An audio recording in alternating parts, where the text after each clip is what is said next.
येशू प्रभू की तर आजच्या सब्जेक्टला आम्ही नाव दिलेलं आहे की मंडळीतले लोक सावधान आहे का. मंडळीतले लोक जे आहे ते जागे आहेत का झोपलेले आहेत. आणि मग सावधान आपल्याला का राहायचंय, कशासाठी राहायचंय, काय कारण आहे सावधान राहिलं पाहिजेत, आणि जर आपण सावधान नाही राहिलो त्याचा परिणाम काय होणार आहे आमच्या जीवनावर. जग तर झोपलेलंच आहे, परंतु प्रभूचे लोक जर झोपले तर त्याचं काय होणार. सो आपण देवाच्या वचनाकडे जाऊया. दुसरे पेत्राचं पुस्तक अध्याय क्रमांक 3 कडे आपण जाणार आहोत. आणि कृपा करून माझ्या बरोबर तुम्ही देवाचं वचन काढूया. हालेलुया. 2 पेत्राचं पुस्तक अध्याय क्रमांक 3 आणि वचन क्रमांक 10 आपण वाचूया.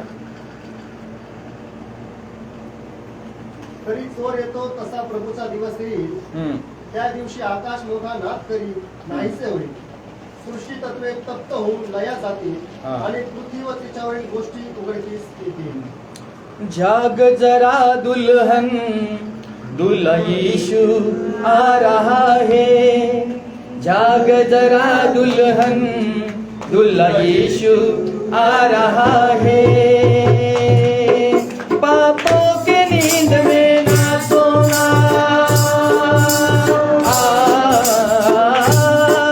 पापों के नींद में ना सोना, दुनिया के भीड़ में ना खोना. जाग जरा दुल्हन दूल्हा यीशु आ रहा है. ओ जाग जरा दुल्हन दूल्हा यीशु आ रहा है. तरी चोर येतो तसा प्रभूचा दिवस येईल. आणि आज तुम्ही आम्ही सगळेजण प्रभूचं वचन ऐकणारे लोक आहोत. आणि प्रभूच्या लोकांनी नेहमी आवेशी राहणं गरजेचं आहे. कोमट राहू नका, थंड राहू नका, तर नेहमी उष्ण राहा. उष्ण पाण्याचे फायदे आपल्या शरीराला पुष्कळ आहेत. गरम गरम पाण्याने खूपशे लोक आंघोळ करतात, त्याचे कारण आपल्याला सगळ्या जणांना ठाऊक आहे. आध्यात्मिक जीवनामध्ये तुम्हाला आणि मला देखील आज कसं राहायला पाहिजे, उष्ण राहणं गरजेचं आहे. तर देवाच्या वचनामध्ये तुम्हाला आणि मला पाहायला मिळतं, तरी चोर येतो तसा प्रभूचा दिवस येईल. चोर कोणाला सांगून येतो का घर फोडायला, चोरी करायला? कोणाला सांगून येणार नाही. जर कल्पना करा, प्रभूच्या येण्याची तुलना चोराबरोबर का केलेली आहे. म्हणजे याचा अर्थ असा नाही की प्रभू चोर आहे. प्रभू तो प्रभू आहे, पण एक चोराचं एक्झाम्पल त्याच्या संग असं जोडलं गेलेलं आहे की तुम्हाला पण चर्च मध्ये आल्यानंतर, प्रेयरला आल्यानंतर त्यांची जागरूकता तुम्हाला आणि मला दिसते. अन्य भाषामध्ये बोलणं आहे, स्तुती करणं आहे ना, नाचणं आहे, गाणं आहे, पवित्र शास्त्र वाचणं आहे, अनेक गोष्टी आहे. आपल्याला आपलं लक्ष नेहमी देवाच्या वचनाकडे लावणं फार गरजेचं आहे. आणि म्हणून या वचनामध्ये तुम्हाला आणि मला बघायला मिळते की तरी चोर येतो तसा प्रभूचा दिवस येईल. हे प्रभू येशू ख्रिस्ताला देखील ठाऊक नाहीये, माहित नाहीये की मी केव्हा येणार आहे. हालेलुया. माहित नाही प्रभू येशू ख्रिस्ताला, स्वतः देव असून सुद्धा माहित नाही की मी केव्हा या पृथ्वी तलावर न्याय करण्यासाठी येणार आहे. कारण एकदा तारणासाठी आलाय, पण दुसऱ्यांदा ज्यावेळेस प्रभू येशू ख्रिस्त येणार आहे, तो जगाचा न्याय करण्यासाठी येणार आहे. येशू प्रभू की. आणि मग हे फक्त येशूच्या पित्याला ठाऊक आहे. आणि परमेश्वराच्या वचनामध्ये तुम्हाला आणि मला बघायला मिळतं की तुम्ही आणि मी विश्वासणारे आहोत. आम्ही वाट पाहतो येशू ख्रिस्त येण्याची.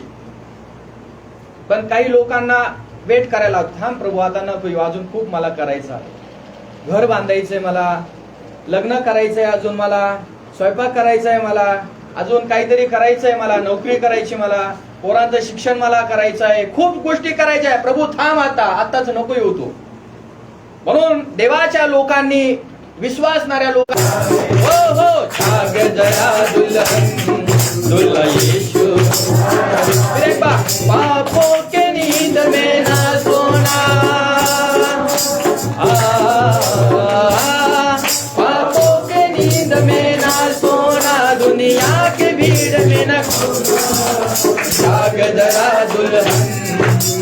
येशू हो हो जाग जरा दुल्हन तुला येशू येशू येणार आहे आणि मंडळीने त्याची वाट पाहिली पाहिजे.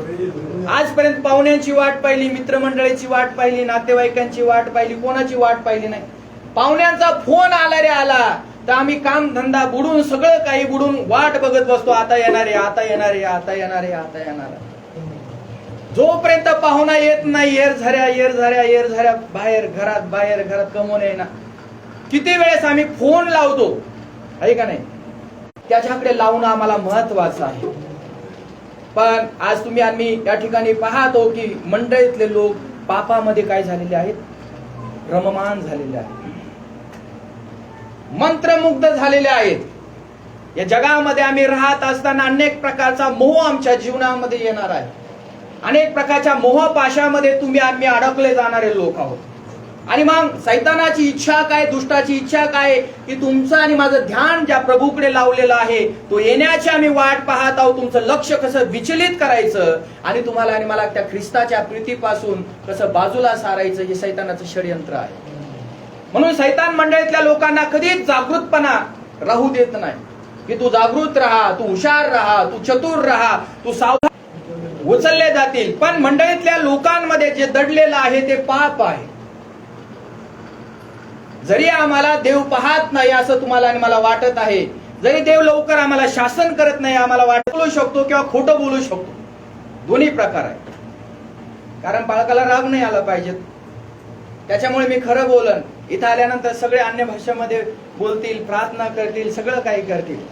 पण इथून बाहेर गेल्यानंतर मग महत्वाची गोष्ट, दुष्ट जो आहे ना तुमचं घरातलं जीवन कधी पाहत नाही, पण ज्यावेळेस तुम्ही मैदानात येताना ते जीवन तुमचं आणि माझं पाहतो सैतान की मैदानात तू कसा वागतोस ना याच्याकडे सैतानाचं बारकाईने लक्ष असतं. आणि मंडळीतल्या लोकांनी राज दरबारात राज दरबारात या राज दरबारात घरी दारी बाजारात किंवा राज दरबारात राज दरबारात या राज दरबारात तुझी प्रीती माझ्या मनात मन राही आनंदात राही आनंदात मन राही आनंदात राही आनंदात मन राही. घरी आणि दारी आणि बाजारात मी जिथंही कुठेही असू ख्रिस्त माझ्यामध्ये तो दिसू. मंडळीतल्या लोकांनी जागृत राहणं, सावधान राहणं फार महत्वाचं आणि फार गरजेचं आहे. कारण कोणत्या दिवशी ख्रिस्त येईल तुम्हाला आणि मला ठाऊक नाही. आणि या शेवटच्या दिवसाचं लक्षण किंवा चिन्ह तुम्हाला आणि मला या जगातून ओळखण्यासाठी प्रभूने सांगितलं आहे. पण मंडळीतले लोक आज मंडळीमध्ये राहून पापास भाग पडलेले आहेत. देवाचे एक सेवक गीतकारामध्ये असं म्हणतात की अपने लोगों में सैतान छुपके बैठा है. म्हणायला आम्ही प्रभूचे लोक आहोत, म्हणायला आम्ही देवाचे लोक आहोत, पण आमच्यामध्ये सैतान लपलेला आहे. येशू प्रभू की. म्हणून तुम्हाला आणि मला देवाच्या लोकांना सावधान राहणं फार महत्वाचं आणि फार गरजेचं आहे. येशू प्रभू की. जर सावधान राहत असाल तो दिवस फक्त पित्याला माहित आहे की मी माझ्या पुत्राला, माझ्या ख्रिस्ताला या जगाचा न्याय करण्यासाठी मी केव्हा आणि कधी पाठवणार आहे. दुसरं एक वचन आपण वाचूया, मत्तेचं शुभ वर्तमान याचा 24वा अध्याय आणि वचन क्रमांक आपण 36 वाचूया.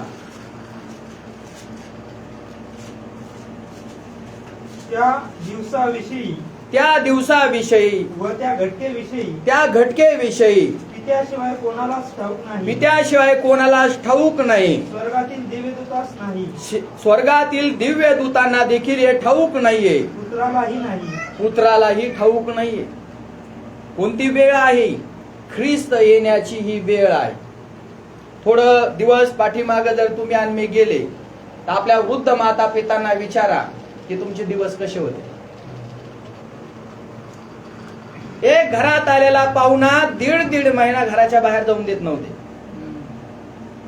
आणि आजचा पाहुणा घरात येत आणि तुम्ही विचार जाल कधी, चहा करू का, कॉफी करू का, जेवण करणार का, थांबणार का जाणार? म्हणजे याचा अर्थ काय होतो, ह्या शेवटच्या दिवसामध्ये प्रेम जे आहे, प्रीती जी आहे, त्याच्यामध्ये थंडपणा बघायला तुम्हाला आणि मला मिळतो. या सेवा कार्यामध्ये सेवा कार्य करत असताना अनेक कुटुंबामध्ये, परिवारामध्ये, गावामध्ये, तालुक्यामध्ये, जिल्ह्यामध्ये जावं लागतं सेवा कार्य करण्यासाठी. आणि अनेक ठिकाणी गेल्यानंतर तुरळक लोक आहेत, मोजके लोक आहेत, ते खऱ्या अंतःकरणाने देवाचा सन्मान करण्यासाठी तडफडत असतात. तुरळक लोक, मोजके लोक आहेत की देवाचा, सेवकांचा आदर, रिस्पेक्ट, मान, सन्मान ते करण्यासाठी उतावळे असतात. म्हणजे घाई करतात, बाळासाहेब या लवकर, आम्ही हे करतो, ते करतो, असं करतो, तसं करतो, हे करतो, ते करतो. का? कारण त्यांना आतून भूक लागलेली असते. त्याने देखील मरियासारखा योग्य वाटा निवडलेला असतो की देवाचा सेवक जेव्हा आमच्या घरामध्ये येईल, आमच्या कुटुंबामध्ये येईल, त्यावेळेस आमच्या जीवनाला, आमच्या मनाला देवाचं पवित्र वचन ऐकायला मिळेल. आमच्या आध्यात्मिक जीवनाची आणखी तयारी होईल, आमचा विश्वास वाढेल, आमची प्रार्थना वाढेल, आमची स्तुती वाढेल, आमचा धन्यवाद वाढेल. म्हणून ती मोठ दाखवली देवानं मला. मंडळीच्या जीवनामध्ये हे देवाचं वचन पाहिजे. होली स्पिरिटच्या द्वारे, पवित्र आत्म्याच्या द्वारे ही मोठ सतत फिरत राहिली पाहिजे. देवाचा सेवक जोपर्यंत आपल्या घरामध्ये येत नाही, ही मोठ फिरत नाही माणसाची. शांत बसून राहतात मंडळीतले लोक. आजचं वचन ऐकलं का आठवडाभर बायबल वाचणार नाही, प्रार्थना करणार नाही, स्तुती करणार नाही, धन्यवाद करणार नाही, काहीच करणार नाही. आठवड्यात तो आठवडा बघू, पुढच्या आठवड्यात बायबलला वाचायचं किंवा नाही वाचायचं, प्रार्थना करायची किंवा नाही करायची. बाळक साहेब तुम्ही करा प्रार्थना आमच्यासाठी, तुम्ही गुडघे टेकवा आणि आम्ही कामाला जातो, आम्ही धंद्याला जातो. बाळक साहेब तुम्ही प्रार्थना करा, गुडघ्यावरून हात जीवात हलू नका. तुम्ही करा आमच्यासाठी प्रार्थना, तुम्ही रथ बदल्या करा आमच्यासाठी, आमच्या घरासाठी, आमच्या कुटुंबासाठी, आमच्या परिवारासाठी. आणि प्रभूकडे अशी मध्यस्थी करा की ज्यावेळेस प्रभू आज जर दुपारच्या वेळेला जर तू आला ना, बाळक साहेबांच्या मध्यस्थीच्या द्वारे आम्ही जाऊ. आम्ही जागृत व्हायला पाहिजे. आमेन. आम्ही सावधान व्हायला पाहिजे, कारण हे स्वतःच्या जीवनाविषयी आहे. बाळक साहेब स्वतःच्या जीवनाविषयी देवाबरोबर रिलेशन किंवा नातं जोडत आहे, कारण त्यांना प्रभू बरोबर जायचं आहे. बाळक साहेबांच्या प्रार्थनेने मंडळीतील लोक स्वर्गामध्ये जाणार नाहीत, प्रभू बरोबर जाणार नाहीत, ख्रिस्ताबरोबर जाणार नाहीत. वैयक्तिकरित्या आपलं रिलेशन किंवा आपलं नातं तुम्हाला ख्रिस्ताबरोबर जोडावं लागेल. बाळक साहेब एकट्यासाठी प्रभू येशू ख्रिस्ताने क्रूस खांबावरती प्राण दिलेला नाहीये. हे जर त्यांना समजलं हे माझ्यासाठी केलेलं आहे, त्यांना वैयक्तिक प्रभू बरोबर जीवन जगावं लागेल, वैयक्तिक प्रभू बरोबर चालावं लागेल, स्वतःला शृंगारावं लागेल देवाच्या वचनाने. आणि मग बाळक साहेबांवरती अवलंबून राहणारे लोक प्रभू बरोबर दुसऱ्यांदा तो आला त्याच्या बरोबर जातील याची खात्री काय? पुन्हा बाळक साहेब ओढून ओढून सांगणार, अनेक सेवक लोक ओढून ओढून सांगणार की देवाचे दास सांगणार की देवाचं दुसरं येणं होणार आहे, ख्रिस्ताचं द्वितीय आगमन लवकर होणार आहे, तुम्ही तयार राहा. नाही बाळक साहेब लय लोक सांगतात हो असे. खूप पिढ्यानपिढ्या झालेत लोक सांगत आलेले आहे. 2 पिढ्या गेल्या, 3 पिढ्या गेल्या, अजून पण येईना ख्रिस्त. का उशीर लावतो ख्रिस्त? का वेळ लावतो ख्रिस्त? दुल्हन तयार नाही, वधू तयार नाहीये. ती घटका केव्हा येईल हे तुम्हाला आणि मला माहित नाही. ही वधू तयार नसल्यामुळे आज प्रभू येशू ख्रिस्ताचं येणं ते थांबलं आहे. नाची दुल्हन काय करत आहे?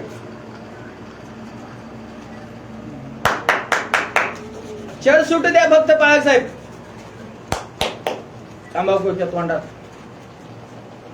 बाहेर जाऊ द्या बाळक साहेब, लगेच माव्याची पुडी घेणार. बाहेर जाऊ द्या, लगेच सिगरेट ते ओढणार. मंडळी आज व्यसनामध्ये आहे. देवाला जे जीवन आवडतं त्या जीवनामध्ये मंडळी आज जगत नाहीये. आणि प्रभूची इच्छा नाही की तुम्ही आणि मी नाश पावावे, आध्यात्मिक जीवनात नरकात जावे. म्हणून प्रभू ते मंद क्रोध शांततेने तुमचं सहन करत आहे की आता मंडळी बदलन, आता भाऊ बदलतेन, आता दादा बदलतेन, आता आई बदलन, थोड्या वेळाने बदलन, 2 दिवसांनी बदलेन, महिन्याने बदलन. प्रभू वाट पाहतोय तिना बदलावं, तिना बदलावं. पण मराठीमध्ये अशी म्हण आहे की आम्ही रगेल बेने. किती वचन सांगा, किती प्रार्थना करा आणि किती मोठ्या दासाला, अभिषिक्त दासाला आमच्या समोर आणा, आम्ही असं आहे. बाटली द्या. ज्यावेळेस देवाचे दास येतील हे अशा हातात प्रार्थना करून घेतलं का अभिषेक येतो, सामर्थ्य येतो, तयारी करणार, हा क्षमा मागणार, पश्चाताप करणार, हा प्रभू मी इथून पुढे काही करणार नाही, तुझ्या बरोबर येण्यासाठी मी तयार आहे. देवाचा सेवक प्रार्थना करतो त्यावेळेस ती पॉवर, ते सामर्थ्य, ते ताकद, ती एनर्जी त्याच्यामध्ये येते. आणि देवाचा सेवक गेला का परत मंडळी स्थिर, जैसे ते वैसे, परत हाय ते करण्यासाठी सज्ज, हाय ते करण्यासाठी तयार, हाय ते वाईट जीवन जगण्यासाठी तयार. काय झालं प्रार्थना करून? काय नाही झालं, महिनाभर होतं सगळं, आता सगळं संजीवन आमच्यातलं गेलं, पॉवर गेली, एनर्जी गेली, सगळं काही आमच्या मधलं निघून गेलेलं आहे. मंडळीतले लोक आज याच्या पाठीमागे जास्त पळतात. भारावून द्या. कुठेही लक्ष मंडळीचं देवाच्या वचनाकडे नाहीये, पवित्र शास्त्राकडे नाहीये. पवित्र शास्त्राचे वचन जे आम्ही सांगतो त्यांच्याकडे नाहीये, पण मंडळीचं लक्ष पाहण्याकडे जास्त आहे. पाळक साहेब एवढं भारावून द्या ना. पाळक साहेब काय जादू टोण्यावाला आहे का? मांत्रिक आहे का? आमोश पौर्णिमा पाहणार आहे काय, सांगणार आहे का? मंडळीतले लोक म्हणा, सांगा पाळक साहेब काय दिसतं आमच्या घरात? प्रार्थना केली, आता तुम्ही सांगा आता काय दिसतं, काय जागृत आहे का मंडळी? सांगा. तुमच्या घरात लिंबू ठेवलेलं आहे सांगा, कुणीतरी बाहुली पुरलेली आहे सांगा, असं काहीतरी सांगा पाळक साहेब. काय होणार आहे ते सांगितल्यानंतर? जागृतता नाहीये, सावधान नाहीये मंडळी. ख्रिस्ताचं द्वितीय आगमन परमेश्वराच्या वचनामध्ये लिहिले फार जवळ आहे, फार जवळ आहे. येशू मसीह की. म्हणून देवाच्या लोकांनी जागृत राहायला पाहिजे. तो पुत्र येणार आहे, पण आता तारणासाठी येणार नाही. ऑलरेडी तुमचं आणि माझं तारण त्याने केलेलं आहे. 2024 वर्ष होऊन गेले, उद्धार झालेला आहे, तारण झालेलं आहे तुमचं आणि माझं. तर त्या तारणामध्ये तुम्ही आणि जीवन जगणं महत्वाचं आहे. तुम्हाला आणि मला सुटका दिली प्रभूने, मोक्ष दिला संस्कृत मध्ये प्रभूने, तर तुम्ही आणि मी त्या मोक्ष देणाऱ्या प्रभूच्या मार्गावरती जीवन जगत आहोत का? का कोणाकडे पाहून तुम्ही आणि मी प्रार्थनेला येतो, चर्चला येतो, बायबल वाचतो, आराधना करतो, स्तुती करतो, धन्यवाद करतो, तो निघाला म्हणून मी पण निघालो प्रार्थनेला. अशाने ही मंडळी कधीच देवाची मंडळी देवाबरोबर जाणार नाही. मंडळीला जागृत राहण्याची फार गरज आणि फार महत्व आहे. म्हणून जागृत राहा. काय राहा? काय राहा? वचनों के सिंगारस अपने तू मन को सजा ले, वचनों के सिंगारस अपने तू मन को सजा ले, तुझे पाप के वरदानों से तू अपने जीवन को भर ले, तुझे पाप के वरदानों से तू अपने जीवन को भर ले. कशाने? अपने मन को, आपल्या मनाला देवाच्या वचनाने शृंगारा. येशू मसीह की. नटवा, त्याला बनवा, त्याला तयार करा. येशू मसीह की. पण आज स्वतःची नवरी तयार होत नाही. प्रभू वाट पाहतो त्या नवरीची. माझी नवरी तयार आहे का? माझी नवरी बोला तयार आहे का? चला एक वचन वाचा.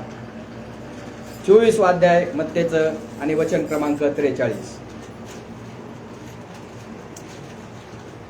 24 अध्याय मत्ते शुभवार्ता. हे समजा की, आणखी हे समजा की कोणत्या प्रहारी चोर येईल, कोणत्या प्रहारी चोर येईल, हे घर धन्याला कळले असते, हे घर धन्याला जर कळले असते तो जागृत राहिला असता, तर तो जागृत राहिला असता, आणि त्याने आपले घर फोडू दिले नसते. तरी त्याने आपले घर फोडू दिले नसते. आमेन. आमेन. जगातलं उदाहरण हे आम्हाला सगळ्या जणांना समजेल, पण आमचं आत्मिक घर फोडलंय आज. बलवान लोक, परिपक्व लोक, ख्रिस्ती राज्यामध्ये एकदम सामर्थ्यशाली लोक, परमेश्वराच्या वचनाचं पालन करणारे लोक, परमेश्वराच्या आज्ञाचं पालन करणारे लोक, त्यांचं घर दिसणाऱ्या चोराने नाही फोडलं, अदृश्य चोराने त्यांचं घर फोडलंय आज. फोडलं का नाही? कल्पना करा तुमचं पहिलं प्रेम कुठे आज.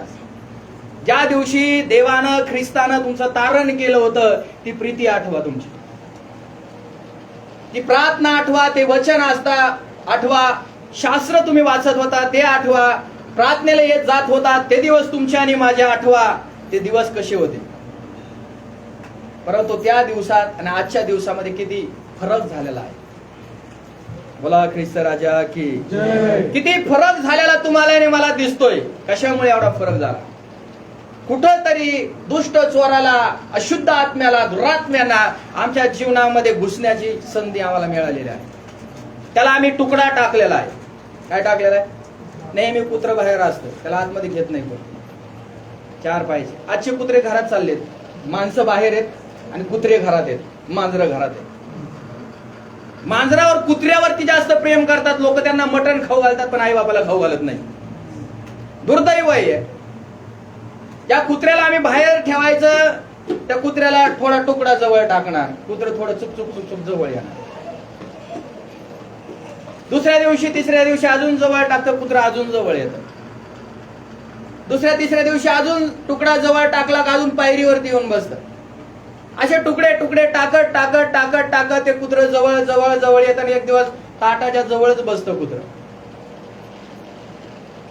तुम्ही लाड केलाय त्याचा, आम्ही लाड केलाय त्याचा. मंडळीतले लोक जर दुष्टाचा लाड करतील तर तो चोराच्या स्वरूपामध्ये तुमच्यामध्ये फटकन तुमचा दरवाजा लॉक तोडून टाकेन. जे तुम्ही ख्रिस्ताच्या आज रक्ताच्या आवरणाखाली कव्हर होतात,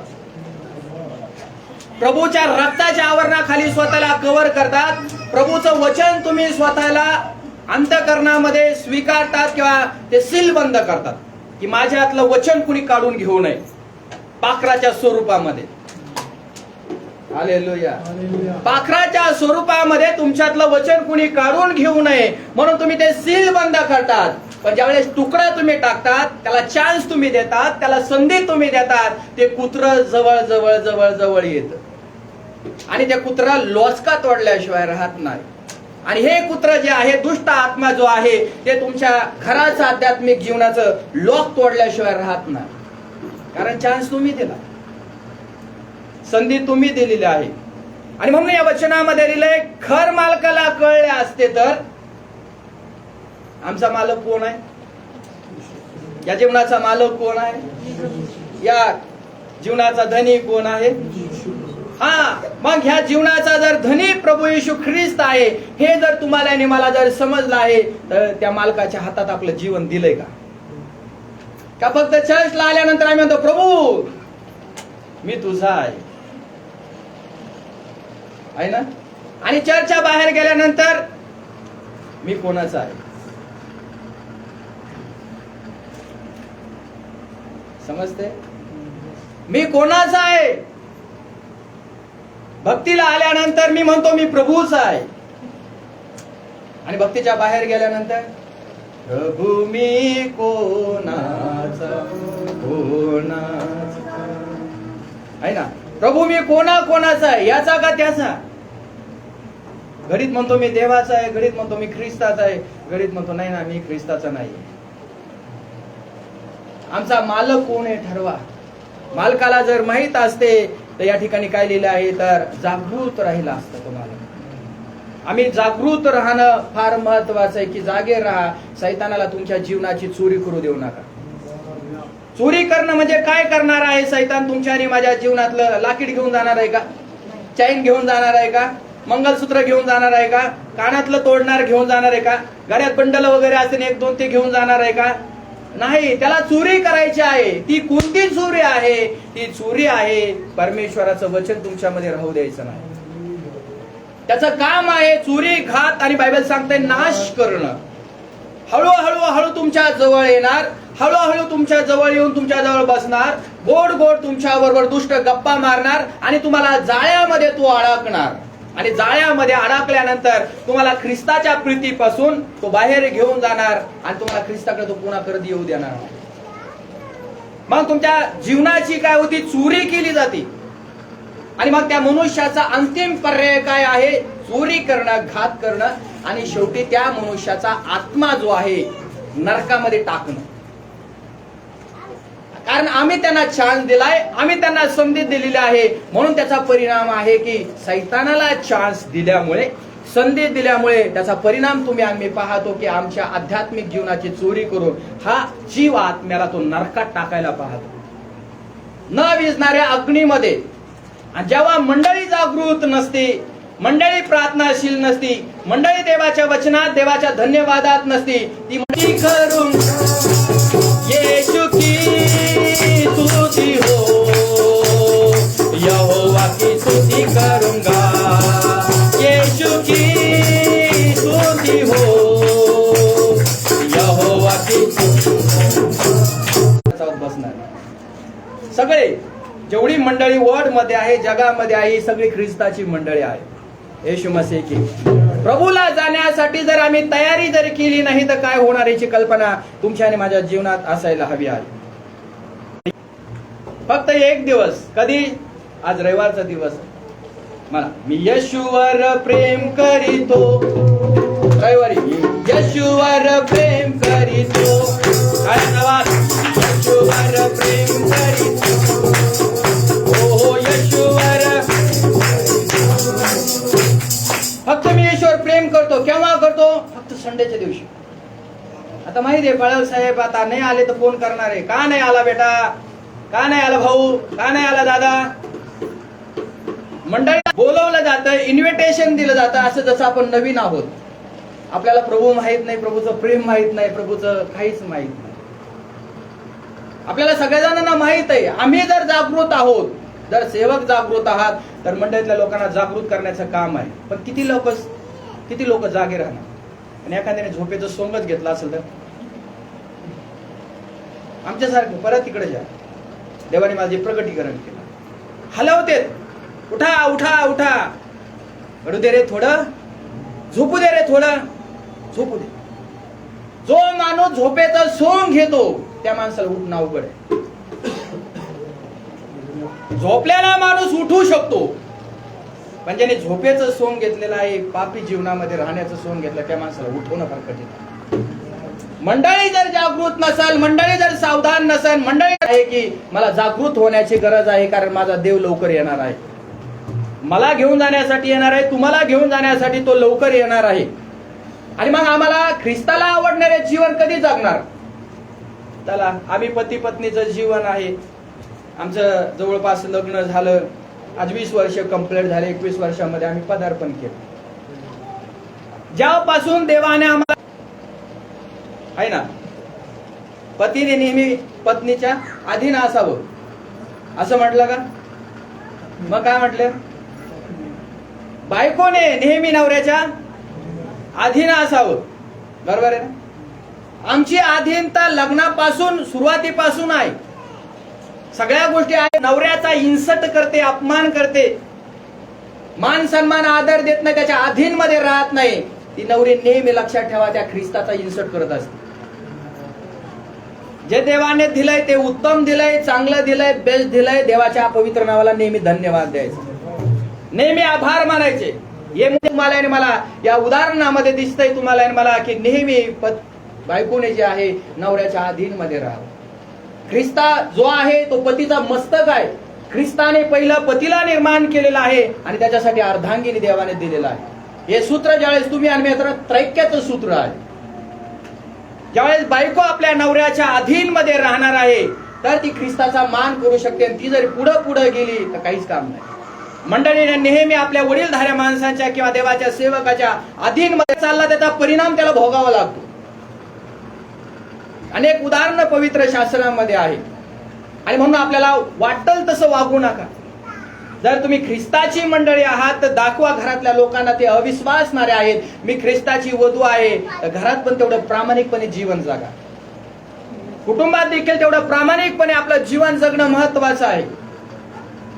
कारण आपल्या घरांचं जे जीवन आहे परिवर्तन करण्याचं काम तुमच्यावर आणि माझ्यावरती अवलंबून आहे. तुम्ही जर व्यवस्थित घरात चर्चला येऊन विश्वासणारे जर व्यवस्थित वागले नाही तर घरातल्या लोकांचा परिवारात अडखळ तुम्ही आणि मी बांधणार, अडथळा तुम्ही आणि मी बसणार. लोक देवाची प्रजा म्हणून कधी कधी दुष्टाची प्रजा म्हणून पण जीवन जगतात. चर्च में आए, आल्यानंतर देवाचे दूध दिसतो आम्ही, आणि चर्च मध्ये आल्यानंतर आम्ही असं म्हणतो, भाग बघा भाग बघा भागा शैतान, हारा हारा हा करायची. घरामध्ये आल्यानंतर भागा भागा भागा शैतान, अन्य भाषा शानदार राबा खराबो, अन्य भाषामध्ये प्रार्थना करतात. चर्च मध्ये आल्यानंतर काय होली स्पिरिट त्यांच्यावरती येतो, असा राप राप राप राप राप राप राप करत, ऑपरेशन करून ठेवतात, असा भूकंप होतो. ओरिजिनल पवित्र आत्मा आहे का तो? आम्ही पण पवित्र आत्म्याने भरलो, पण असं नाही करीत बाबा. असं या आमच्यामध्ये नाही येते. असे काही काहींचे तर येशू प्रभू की